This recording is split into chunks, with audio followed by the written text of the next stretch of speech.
Hi, and welcome to another episode of Punk Rock Politics. I've been dealing with a lot of stuff. My aunt died yesterday morning, and been doing all kinds of stuff to look for jobs and that are safe. And my family's older and have health concerns, both parents, and so I'm working through a lot. And I've been wanting to critique Bernie Sanders' awful decision to drop his campaign and the mistakes he made to the campaign, things like not attacking Joe Biden more hard before the Super Tuesday, not calling out the election to be rigged, etc. And I'm gonna do that soon, probably like tomorrow. But there's a lot of news coming out, and I have a lot of catch up to do, and I've been doing a lot of research, but I haven't been making videos, and I've focused a lot of time on my 4-part Andrew Cuomo was the worst series. Please check that out. And please go to patreon.com/punkrockpolitics and become a patron today. And as soon as I get a single patron, I will add more and more content that's exclusive for patrons. So I already have a few things up there that are exclusive just to you. You get early access and more content just for you. Okay, so I'm going to critique this amazing piece, and I'm going to title it and quote it. So giving credit to David Duell, my favorite Canuck, and my favorite progressive analyst overall, one of my favorites, from the Rational National. Now, here's his video entitled, Dear USA, No Other Country Does This, and I'm going to add context and analysis to this story and even pause his short video and provide, because he says, I think when there's evidence that isn't about thinking, it's about actual numbers. So he does a great job, makes me a nice short video, and my videos are often too long, as my friend John Paul is helping me effortlessly with this channel, and I really appreciate it. I want to thank him here. And his wife has been very tolerant of him trying to work and have a family and help me with this channel, and I hope that one day he's a manager, helps me set up this channel and can get subscribers and help other people set up their channels. So John Paul Momchin, thank you very much, buddy. Much appreciated. Anyway, so here we go. This is freezing. Give me a second. This is a glass my sister gave me that she got in Spain on a work trip, I believe, or maybe that was vacation, I forget. But here we go. And thank you to my sister for all her support and everything, and my family and friends and everybody that's been there for me. I do appreciate it. And for those of you haters out there, I'm going to make a video about how when you question power, you get a lot of blowback from a lot of people that are jealous or mad or angry or don't want to take risks themselves. And during a pandemic, we should be propping each other up and helping each other out. So without further ado, once this stops freezing, so again, here's my favorite Canuck of the Rational National, David Duell, doing his awesome little piece entitled, Dear USA, No Other Country Does This. I'm going to have to adjust this so you can see the screen better. And, yeah, there we go. Let's hear David Duell of, the Rational National tell us what's up with healthcare. And then I will critique and add evidence to support his claim and analysis when I think necessary. Or critique. So, if you live in America, the American bubble, you may think that having healthcare tied to your employer is normal. It is not normal. Let me show you right now how America compares to other countries when it comes to health coverage. So this was posted by Public Citizen. Citizens who could lose health coverage by getting fired. USA, 160 million. Australia, 0. Belgium, 0. Canada, 0. Chile, 0. Denmark, 0. Finland, 0. And we get the point. So this is a completely...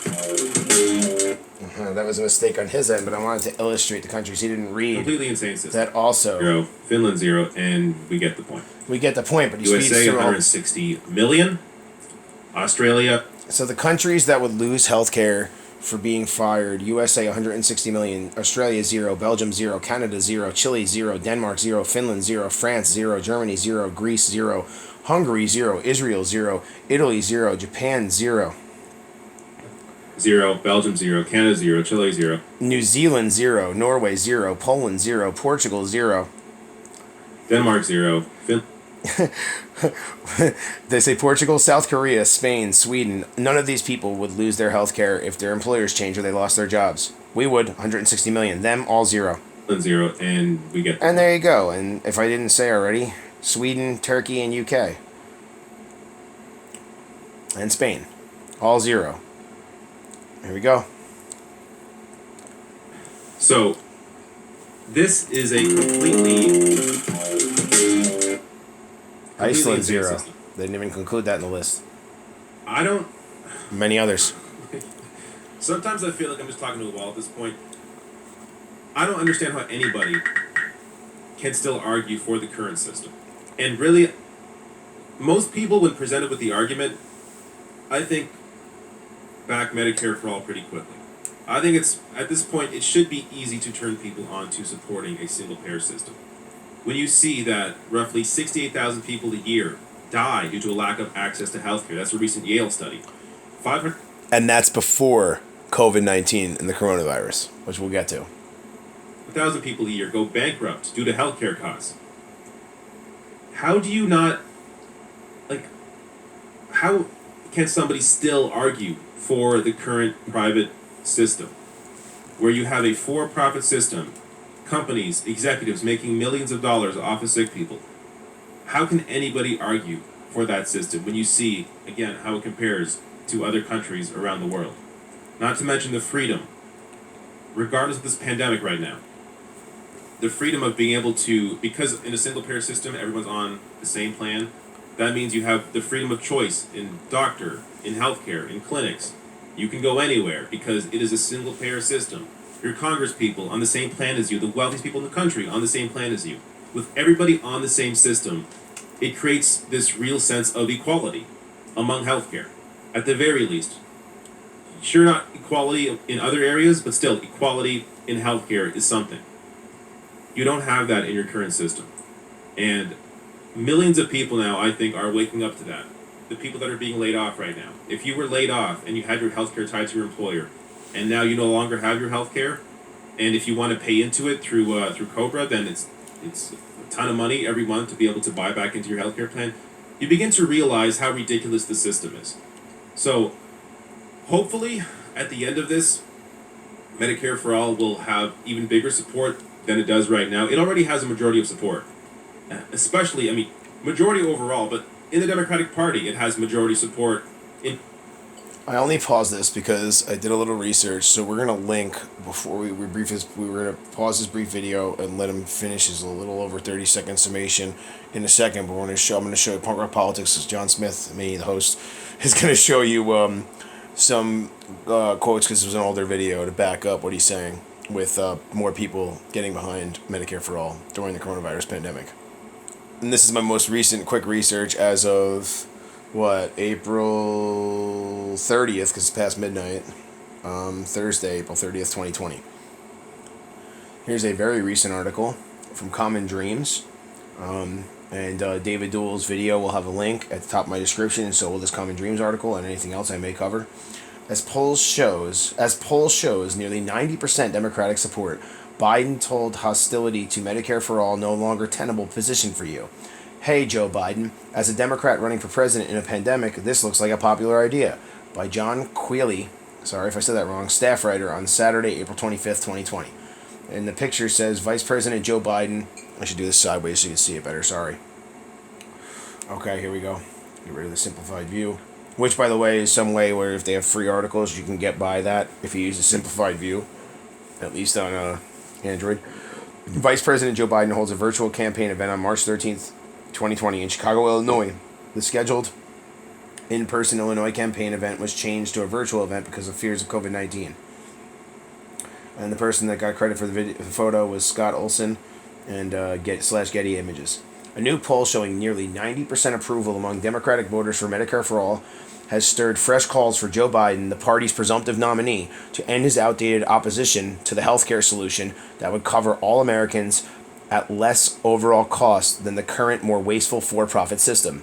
Arriving amid the coronavirus pandemic that has thrust the nation into a public health emergency and triggered a nearly unprecedented economic calamity in the U.S., the Hill-Harris X survey released Friday showed overall voter support for Medicare for All 69%, but that number soared to 88% for registered Democrats. Among independents, voters likely to be crucial in the 2020 general election, support now sits at 68%, while even among Republicans it sits at 46%. And Republicans were in favor of Medicare for All system until the DNC went and bashed it, and the MSNBC, CNN, ABC, Disney, they all bashed Bernie Sanders and Medicare for All, without Elizabeth Warren and Bernie Sanders' voices in the campaign, or being harsh enough on it, or hitting Joe Biden hard enough, or at all. Sanders hit Biden way too late. Elizabeth Warren never even hit him. Or she tried to. I shouldn't say that, but it should have been more coordinated. So Republicans are at 46% approval for Medicare for all. It'll get back up to over 50 like it was a few months ago. Speaking to Hill.tv on the findings, Felicia Wong, president and CEO of the left-leaning Roosevelt Institute, said that the coronavirus has opened people's eyes even further to the need for a universal single-payer healthcare system like Medicare for all. These progressive policies have been popular for a long time, Wong said. I think COVID-19 will make them more popular as it becomes clear just how fragile our economic political economy really is. The latest figures led to calls for Biden to drop his stubborn opposition to Medicare for all and join the majority of Democratic voters and the American people who now recognize it is a necessary solution to the nation's healthcare woes. Hey, Joe Biden, as a Democrat running for president in a pandemic, this looks like a popular idea, said Michael Leidy, a health policy expert and advocate, pointing at the poll. Showing all those things I already said. This is cool. Who is this? This is Ryan Knight. I guess, yeah. This tweet says 69% of all voters now support Medicare for all, including 68% of independents and 88% of Democrats. It is no longer a tenable position for you to oppose Medicare for all and be the Democratic nominee. It's time for you to put the people first. And he puts a Newsweek link article there. Medicare for all, healthcare is a right. All right. Earlier this month, Biden put forth a proposal to drop the eligibility age for Medicare from 65 down to 60 as an apparent effort to win over supporters of Senator Bernie Sanders, who suspended his presidential bid a week earlier. But critics, as Common Dreams reported, immediately said the plan does nothing to address the fundamental failures of the corporate-driven healthcare system that often ties coverage to employment, leaves tens of millions uninsured or underinsured, and leads to spiraling costs. In new reporting by Politico, meanwhile, progressive advocacy groups like MoveOn.org confirmed that they are going to make pushing Biden to the left on healthcare is going to be a focus amid the ongoing coronavirus crisis and through the general election season. Obviously, the pandemic, with both its health and economic impacts, has become the top issue that everyone is talking about. Dan Kellick, MoveOn's senior political advisor, told Politico, "It's all-encompassing. It's impacting every aspect of our lives. It's the key issue we're working on, and it's going to be an issue through November." While Julian Brave Noisecat of the progressive think tank Data for Progress said his group's general belief is that the quote-unquote establishment is going to tell the left to fuck off on Medicare for all, other Democrats in line with the Sanders wing of the party believe there is still opportunity to move Biden and others in leadership. I will just say that I don't trust Joe Biden, and he gave us Donald Trump, him and Obama, and their broken promises. They broke all their campaign promises in 2008 and 2012. And I voted for Obama in both senses the first time, and I critiqued him openly in his first administration and did papers and research in school at Brookdale Community College, and got great grades for that and stuff, and was really into opposing his violation of like the 4th and 5th Amendments to the Constitution, and I believe the first two. What that might focus, I believe, is the 4th and or 5th Amendments to the Constitution. Anyway, the point is that I don't trust his promises personally. Representative Pramila Jayapal, D. Washington, co-chair, because he's given me no reason to. He's broken all his campaign promises in his multiple campaigns for different offices. Representative Pramila Jayapal, D. Washington, co-chair of the Congressional Progressive Caucus and lead sponsor of the Medicare for All Act of 2019 in the U.S. House, said she has no illusions about who Biden is on the issue, but that progressives would be pressuring him nonetheless. I'd be fooling myself if I thought Joe Biden would embrace Medicare for all, Jayapal said, but I do think there's room for him to move much more than he has so far. Just to be clear, Joe Biden said that he would veto Medicare for all even if it passed the House and Senate, which is super anti-democratic and way conservative. Might even be to the right of Donald Trump. Appearing on MSNBC with Ali Velshi on Saturday morning, Sanders said that he also believes Biden can be pushed to embrace something closer to his vision of complete Medicare for all. Specifically, Sanders said the former vice president could support lowering the Medicare age to 55, as well as making all children under the age of 18 eligible, would be some of the things that Joe Biden can do without embracing a full Medicare for all concept. That's not enough, and I think that's atrocious that Bernie Sanders would sell out all the people between 18 years old and 55. Most of his voters. 18 to 55, are you kidding me? Selling out his supporters in some way. He should push harder, and those aren't the ages he should push for. Anyway, according to The Hill, their online poll with Harris X surveyed 958 registered voters between April 19th and 20th and has a margin of error of plus or minus 3.17 percentage points. Knowing how polls work and who they ask and if they're random and all that kind of stuff, the more information you can get on them, the better. I always link the articles so you can do more research yourself. Common Dreams is a reliable source. I'm going to go to another quick article, and then we're going to finish. First we're going to finish David Duell, and then I might include one more article, and then we're going to do a couple of stories about the Never Biden thing, and maybe even get into Bernie Sanders thing early in this morning, even though I have a lot of stuff to do tomorrow. So this is roughly where I left off. I'm going to finish David Duell from the Rational National. Sorry, David, for freezing you in such a weird way, but I'm going to continue where I left off, maybe a second or two earlier, so you don't miss anything, and then I'm going to critique this. But then before that, I'm going to critique the rest of this and what he had to say, and then I'm going to go on to just one more quick piece about the Biden and Bernie Sanders campaigns working quietly before Bernie suspended his campaign and during. Majority of support. Especially, I mean, majority overall, but in the Democratic Party, it has majority support in big numbers. 70-80% of people support Medicare for all. And you're still seeing Joe... Again, now the numbers are 90% for Democrats, or 88%, 68% for independents, and 46% for Republicans support Medicare for all right now, currently. As of a few days ago, as a report put out on a poll taken, April 20th and April 21st, by Politico and other news organizations, and their article I just read. So listen to what he has to say from here on, and we'll end this up nicely, tie it in a little bow, do another video. I'm going to do a whole bunch more on campaigns. That's what I was focused on before the coronavirus, but I still want to focus on all the issues of the coronavirus, and there's a lot of news, and you all know it, and I'm going to bring you the things that aren't being covered by the corporate media or mainstream media. When I say that, I mean MSNBC, CNN, ABC, / Disney, one company, shouldn't be allowed, NBC,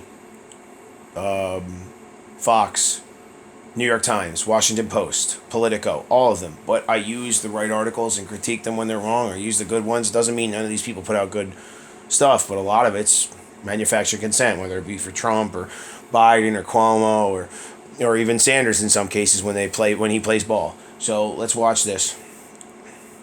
By not support it. Like, at the end of this, I hope people wake the hell up. If you haven't been woken up already, and you begin to fight. And if Biden becomes president, you fight that administration. You fight Congress to pass Medicare for all. You can no longer continue with the status quo system because all it's doing is killing people. And not only is David Duell right on his summation that you can't keep this horrible for-profit healthcare system, there have been 22 studies that have found, including the most recent one he said that would save 68,000 lives and $450 billion by doing Medicare for all. And he listed 20 or 30 countries where it's not tied to your employment and everybody has insurance and we're all treated equally. Why would you be against that? You don't actually have choice when you have an employer because you can only pick through the plans that the employer provides, and then you have to worry about deductibles and whether or not you can actually afford to go to the doctor when something happens. So it's an illogical system and it's inefficient. It costs more money. So don't listen to people that tell you where the money's going to come from. Well, where's the money coming from for all the money we printed from the Fed that everybody's saying is $450 billion? That was $4.25 trillion. Like Jimmy Dore was talking about, like real progressive and journalists were talking about. I wish I can give credit to the guy who Jimmy Dore covered, and I believe I did in a video, but I forget the author's name at the moment of the article he pulled that from. So we're going to go over a real quick video. You know what? No. We're just going to talk about how the coronavirus is, it's highlighting all of these crises that were already happening for many years, and it's just putting a spotlight on them, literally. And it's like we had a healthcare crisis, we had a drug epidemic crisis, and deaths and overdoses and addiction. We have a crisis in the country where even if you have healthcare, you can't see a psychiatrist or a psychologist or a psychoanalyst because it's not covered. You can't get the mental health you need. You can't get the physical health you need. You avoid going to the doctor. It ends up costing the taxpayer more money when people don't go for preventative, don't get preventative healthcare and go whenever they feel sick or weird or when it's safe. More people would have been healthier going into the pandemic if they had Medicare for all and we all had an equal healthcare system. It saves money, it's more efficient, it's a humane thing to do, it's philosophically the right thing to do. I mean, it wins on all fronts. So call it socialism, call it Americanism, call it, what Jesus would have done or Moses would have done or any of them. Use whatever words you need to use, but a lot of people that were Trumpers saying, oh, this is just Americanism. Well, you call it socialism now when you need it. Yeah, we were trying to warn you that you need it, and you need it ahead of time as a safety net. Government does need to get involved in certain policies like climate change. I do believe in a bottom-up, and I believe in more democracy and power to local governments, and I believe in a system that gives us more participatory democracy, or more anarchy, or more direct democracy, or more actual democracy, or whatever you want to call it, and get away from representative capitalist democracy and get into a more equal system. And healthcare, it's never been more evident that the people are crying out for healthcare as whether they're Democrats, independents, or third-party candidates. I mean, and Republicans. So the numbers are increasing greatly for logical reasons. The facts are all there. They just a lot of these people get campaign funds from pharmaceutical industries and insurance companies that shouldn't exist. And doctors are now the majority of doctors in this country, and they're leading, their leading pack or whatever supports Medicare for all because they could hire way less people and focus on patient care instead of arguing with different insurance companies about whether or not they're going to cover something for somebody that tried to kill themselves and needs psychiatric help. Children have killed themselves because they weren't given psychiatric help because they said, they tried to kill themselves once, but they have to do it again before we can cover it. I mean, our system is insane. 500,000 people a year going into medical debt in the United States of America, the richest country in the world, while all the corporate Democrats, too many of them, and almost all of the U.S. Senate Republicans, definitely Mitch McConnell, Trump, all of them, and about half of the U.S. Republican House, and probably half of the Democratic House, are giving Trump endless amounts of money for military. They're expanding the security state that Biden and Obama and Bush and Bill Clinton and all of them put into effect over the years. I'm sure George H.W. Bush, Reagan, all of them. Carter on some level, even though I like Carter, I'm sure he did some bad things. This is the so-called deep state they talk about, but what it is neoliberal politics and them pretending like Andrew Cuomo and Trump are different people when they're the same people. And they want the same things, and they take valor from progressives when it becomes obvious they have to pass something, but they fight against it up until then tooth and nail. Now, Joe Biden is an issue, and we're going to get into that, and we're going to get into why Bernie Sanders screwed up in my next video, actually, which I've been waiting so hard, and that's why I've been putting off so much time thinking about how to react to this. It was very disappointing. I'm very unhappy with a lot of things Bernie Sanders does, but he's still our best option for candidate, and you can still vote for him. But New York has taken away his right to vote. So I got a bunch of videos to make, but I think I'm going to leave you with this, and then tie you into the next video. So this is a piece by the New York Post, which is often a hit piece for progressive ideals and supports conservative Democrats and Republicans. But this is a pretty decent piece and pretty fair, so we're going to use it. It's Biden quietly working with... Now, mind you, this came out April 13th, 2020 at 12:26 p.m., so it was April 13th of this year. It's by Emily Jacobs. It says, Biden quietly working with Sanders' campaign to avoid the Never Biden movement. Picture of Joe Biden, looking like he's having a dementia fit. Former U.S. Vice President Joe Biden.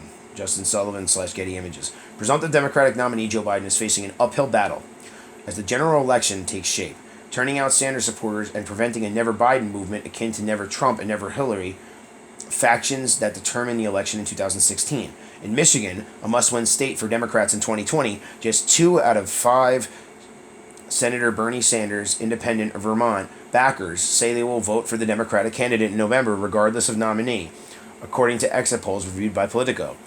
The outlet also claimed that 4 out of 5 voters said they would be dissatisfied with Biden as the standard bearer for the Democratic Party platform. Biden's campaign has been making active efforts to reach out to the progressive wing of the party, in some cases directly working with Sanders and closest allies on the campaign. So the reason I stopped the New York Post article is because this was supposedly Biden's first attempt to reach out to progressives after Bernie Sanders suspended his campaign. By the way, you can still vote for Bernie Sanders, and New York took him off the ballot. We're going to get that in future videos. Make sure you watch Andrew Cuomo Was the Worst, Part 1, 2, 3, and 4. Especially start with 2. 1 gives you an introduction. They're all great, but it's a 4-part series I spent a lot of time on. And I'm still working on making them more professional before I share them all over the internet and get more views. So this is Biden's first effort to reach out to progressives after Bernie Sanders suspended his campaign. Chip in and get a free sticker. If I zoom in and you see the top, it says Biden for President. Return to JoeBiden.com. Powered by Act Blue, which is a progressive organization that takes money from progressive causes, but also does stuff for the DNC, including corporate and right-wing Democrats like Biden. Chip in and get a free sticker. I'm not a socialist, crossed out, not a plutocrat, but a Democrat, and I'm proud of it. So what they're doing here is bashing Bernie Sanders supporters, but trying to also give them some red meat for left-wing guys. So I'm not a socialist, but I'm also not a plutocrat, meaning a rich, wealthy, person that controls politics. I'm a Democrat, and I'm proud of it. Well, I'm sorry, Democrats are plutocrats. The elitist Democrats are plutocrats. So this was his supposed first attempt to reach out to progressives, and it's clearly a big fuck you to Bernie Sanders supporters, who are under 45, are a majority believe in socialism for good cause and a good reason. Economics, history, common sense. We just hit a lot of the truth, and we don't dissect economics and different political philosophies in the United States. We only teach representative democracy and say capitalism is the only answer. Well, that's not. If that's the only answer, why can't we critique and talk about fascism and socialism and anarchism and communism and direct democracy, which is anarchism? Why don't we talk about all these other libertarian philosophy, both in the 1700s, 1800s, 1900s, how it's evolved and changed, how it's been co-opted by corporatists? Like, all that stuff is important. So that's Biden's first effort to reach out to the progressive wing of the party, in some cases directly working with the Sanders and closest allies in the campaign. Again, and I said that already, in the 2 weeks leading up to the Democratic Socialists' announcement that he was withdrawing from the race, Biden and his allies were in quiet contact with Sanders' team, trying to find common ground on policy in an effort to unite the party, according to the New York Times. Conversations were conducted over intense conference calls. The Times reports, and topics included healthcare and climate change, among other policy matters. Jeff Weaver, Sanders' top political advisor, and Faiz Shakir, his campaign manager, negotiated on the candidate's behalf. Anita Dunn and Ron Klain, two longtime Biden surrogates, represented the Democratic frontrunner. Speaking to donors last week during a virtual fundraiser, Biden mentioned that he would be expanding his climate change platform in an effort to reach out to progressive groups. In mid-March, he announced he was adopting proposals from both Sanders and Senator Elizabeth Warren, Democrat of Massachusetts, campaigns.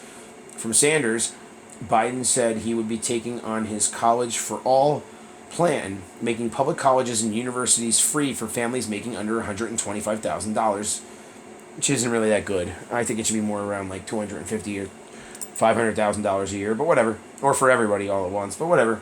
It is a semi-step in the right direction, but it's too low of a figure.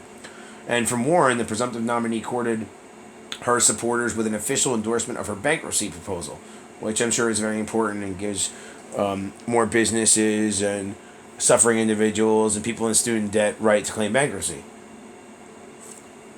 You notice this doesn't say anything about student loan forgiveness. It's a big, one of many facets of a Sanders administration, and more democracy and more fairness and equality in the economic structure. The two factions of struggle for Biden are younger voters and the Latino community, demographics that swung heavily for Sanders in both the 2016 and 2020 Democratic primaries. Sanders has not yet endorsed the former vice president.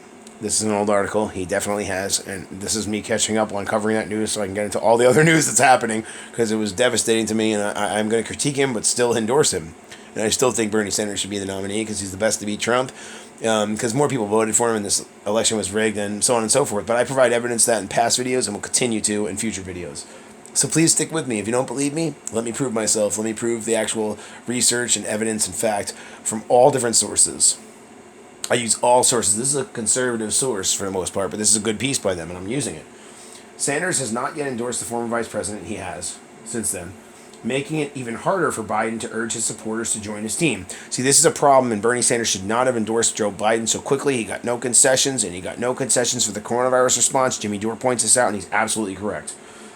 The Vermont senator has said previously, however, that he would do everything in his power to stop President Trump from winning a re-election. Well, then he shouldn't have told his supporters that Joe Biden could beat Trump so confidently during his campaign when he was in a primary running against him. They should have hit Biden harder, and he should not have dropped his campaign. It's cool that he could still vote for him, but he didn't push that hard enough, and he should not openly endorse Joe Biden, who clearly has dementia, has mental issues, and has a horrible record of lying, and Bernie Sanders did not throw out a single negative ad before Super Tuesday against Joe Biden. That's a huge mistake. Huge mistake. Objectively speaking, even if you're not a Sanders supporter, that's not how you run a campaign. And Bernie's got an impeccable record, and Biden's is terrible. And then on top of that, Jeff Weaver, who wrote a compelling piece that why we should reopen the primaries for all the people that only suspended their campaigns, which I believe is Elizabeth Warren, Pete Buttigieg, Amy Klobuchar, maybe Kamala Harris. I forget if she dropped or suspended her campaign. All these people that endorsed Biden, they're now, even the elitists are saying we need to get rid of Biden. He's, the Tara Reade accusation is serious. There's more corroboration coming forward for her, forced sexual encounter from Joe Biden, the threats and all the power he used. And they claim they want to run against Donald Trump, who they say is like, a womanizer and a rapist and this and that but Biden used more of his power to even more thwart her. Trump would just like pay it off and deny it, but this guy like used his power structure as a senator and a powerful politician to not let this complaint even go anywhere. And that's even a step further than Trump, even though he has more credible accusations currently about forced or inappropriate sexual encounters. So I think what you have to understand here is that Bernie Sanders endorsed too soon, and that there's a big Never Biden movement that's not being covered, and we're gonna do that in a subsequent video where the Hill Rising, Cigar and Jetty and Crystal Ball talk about how the Never Biden movement is being hidden from the mainstream media, the corporate wing of the Democratic Party, which is MSNBC, CNN, ABC, Disney, it's ABC/Disney, NBC, or even Fox to some degree, and all these major corporate mainstream media channels. They waited until Bernie dropped out to make this Tara Reade story real. They just wanted to get rid of Bernie at all costs, and now they know that Biden's got to go, and picking people like Cuomo, who might as well be Trump. It's terrible. Murphy's bundling the coronavirus response. De Blasio is getting a lot of shit for something he did by excoriating in real time a bunch of conservative Jewish people in a certain community in Brooklyn. He says, like, speaking to the Jewish community, speaking to all communities, and they're trying to reverse racist things, say he's anti-Semitic. That can't be more further from the truth. So while I don't like Bill de Blasio's response in some ways to the coronavirus and have critiqued him in my part 3 of Andrew Cuomo was the worst, should not be president or governor, and bungled the coronavirus response, I'm going to support him in that video and hopefully do a video of that. If not, I'm supporting him here. And what he said was totally reasonable given the circumstances, and all these right-wing lunatic religious organizations are going out and making these mass gatherings of people and defying the law and putting us all at risk and giving them more of an excuse to use the security state to track us and dupe the American people into allowing that. So it's dangerous. So thanks for watching Punk Rock Politics, and I can't wait for my buddy JP to do all the other work while I make a new video, which finally does a great piece by the Humanist Report, one of his live episodes, and I'm going to watch a lengthy piece of it, and then I'm going to critique it the best I can and catch up so I can start covering the news. So while I can openly critique Bernie Sanders for things I'm very upset about him over, he's the best chance for a workers' movement, a movement for the vast majority of Americans. You could argue for the 99% or even for the 100%. We need... he's the best, he's the most viable candidate with the most honest record, with the least amount of dirt. He's the guy. And he's still got the second lowest votes as Biden, and Biden's got brain soup. Thanks for watching Punk Rock Politics. Please go to patreon.com/punkrockpolitics and become a patron today. Thanks to all my subscribers, to all my viewers, and to all the positive comments, and even the ones that disagree with me but that are being fair. Thanks. If you disagree with me, as long as you're cool, man, we can have a total debate. I'll have you on the show. All right. Take it easy, guys. Be safe out there.